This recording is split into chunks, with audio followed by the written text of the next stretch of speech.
Good evening.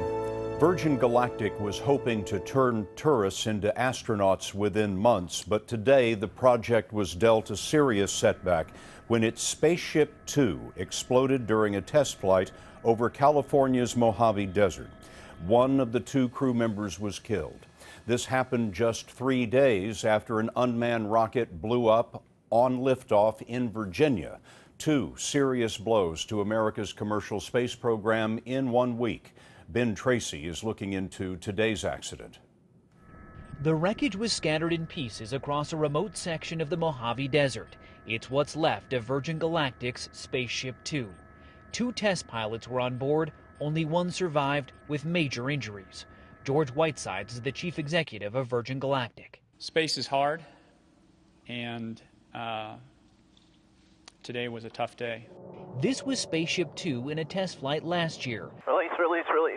Today's accident came shortly after the space plane disconnected from its mother aircraft and fired up its rocket engine.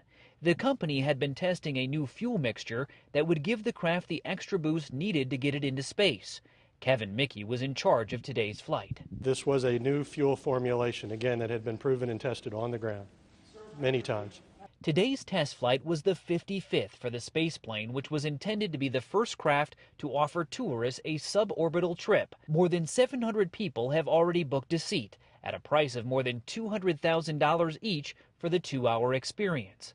Virgin Galactic's owner, British billionaire and adventurer Richard Branson, bought the first seat and has been passionate about the project from day one.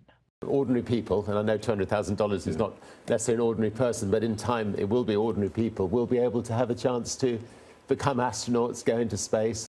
Branson tweeted his condolences and said he was flying to Mojave immediately to be with the team.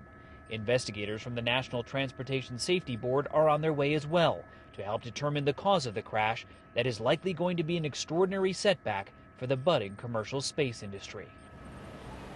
After years of delays and technical issues, Virgin Galactic thought it was close to finally launching its commercial space business. Had this test gone well here today, Scott, they plan to do that as early as next year.